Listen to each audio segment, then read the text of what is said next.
Hi, my name is Ciara Valencia, and my author discussion is on the Harlem Renaissance. The Harlem Renaissance took place in the 1920s and was referred to as the decade of creativity in art for African Americans. Many of these arts were centered in New York City, particularly the district of Harlem, and this decade was a monumental one for the history of African Americans as they were able to express their culture through various forms of art in the face of racial discrimination and segregation.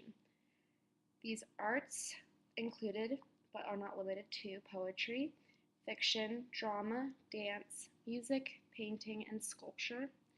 And the creativity of African Americans, as stated in the textbook, was the irresistible impulse of Blacks to create boldly expressive art of a high quality as a primary response to their social conditions and affirmation of their dignity and humanity in the face of poverty and racism. The creativity of Black Americans during this decade was linked to trends abroad. During World War I, the African American population began to gain a sense of the links between events within the U.S. and broader forces and currents around the globe. They gained this sense through the eyes of 350,000 Blacks who served in the armed forces during the war, as well as their exposure to new technologies, including mass transportation and media, and new ideas.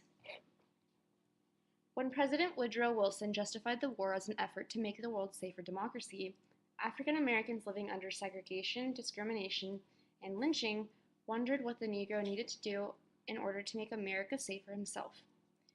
In 1917, the Russian Revolution generated a growing sense that the world was in the process of being transformed. The Russian Revolution ended the Romanov dynasty and centuries of Russian imperial rule, bringing the Bolsheviks to power. This revolution demonstrated that major change was possible, even in the face of a powerful autocracy and severe injustice. Segregation was much more prominent in southern states than those in northern states. Therefore, northern states posed an opportunity for African Americans to improve their lives. These states offered industrial expansion, leading to more work opportunities. The onset of World War I also provided more employment opportunities for Blacks due to the military recruitment of white Americans, leaving job positions open for African Americans. New York City was the main destination for African Americans seeking to flee from the South following the Civil War and Reconstruction era. The district of Harlem, in particular, offered the most benefits for Blacks due to its substantial amount of economic benefits.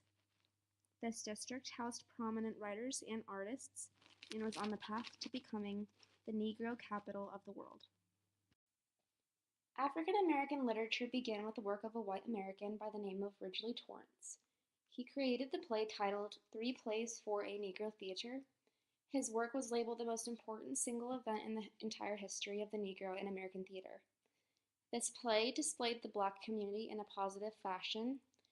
In his work, African American actors represent the human emotions and desires, and his play also broke the long historical chain of writings that ultimately humiliated the Black community.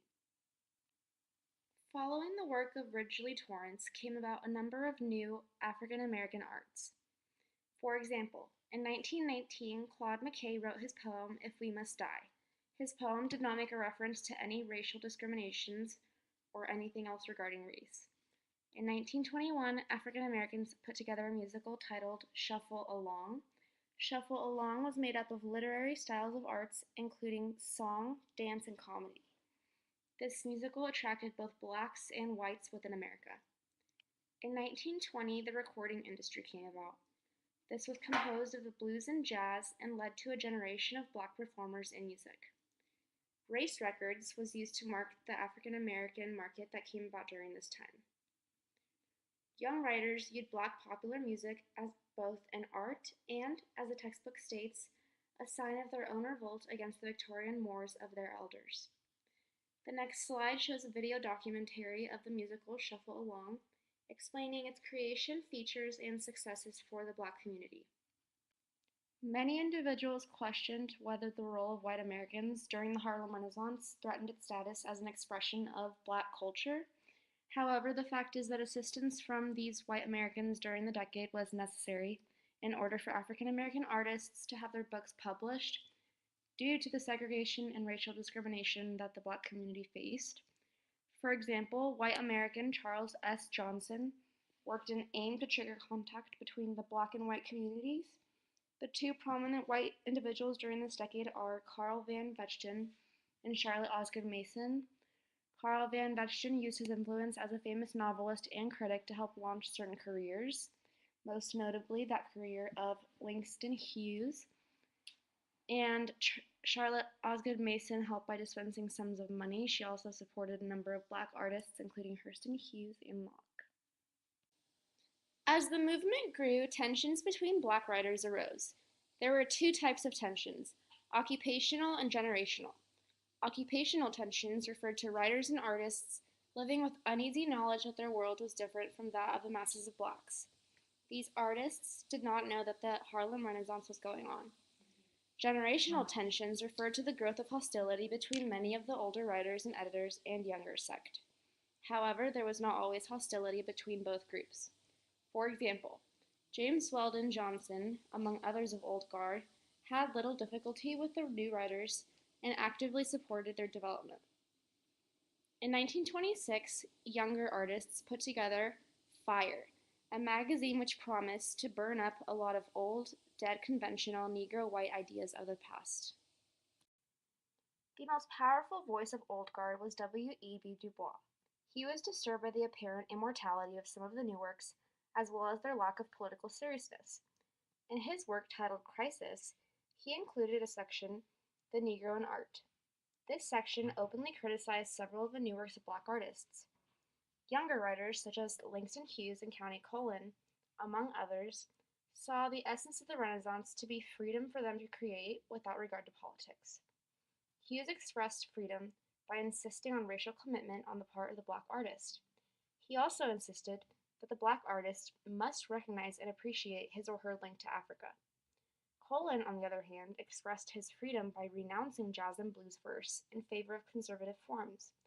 He insisted that Africa was a source of confusion and uncertainty. Both Hughes and Cullen sought freedom from political constraints that the older generation considered to be an essential part of the works of the Black artist. During this decade, the various forms of arts represented the achievements that African Americans had made for themselves as a group, having just attained freedom from the chains of slavery and segregation. The arts also raised the status of Blacks against the discrimination of other racial groups around the world. The term Renaissance is fitting for this decade due to the period's effectiveness in restoring Blacks' confidence and sense of destiny towards their African ancestors, as well as its effectiveness in creating the works of art in which future artists might compose. The Harlem Renaissance began to decline once the crash of Wall Street hit the United States in 1929. This was when the stock market crashed, and it soon led to the Great Depression.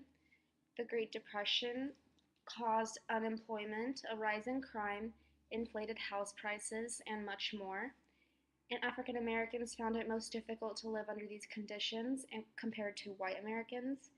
This is due to the economic oppression and racial discrimination that they have historically been facing. They were the first ones fired and last ones hired during the Great Depression as well. And this also led to the Harlem Riot of 1935. This is when the community organizations collapsed and were unable to attain a cohesive outlet that could be utilized to bring about reform. Frustrations and grievances of African Americans led to riots, and the Harlem Renaissance came to an end.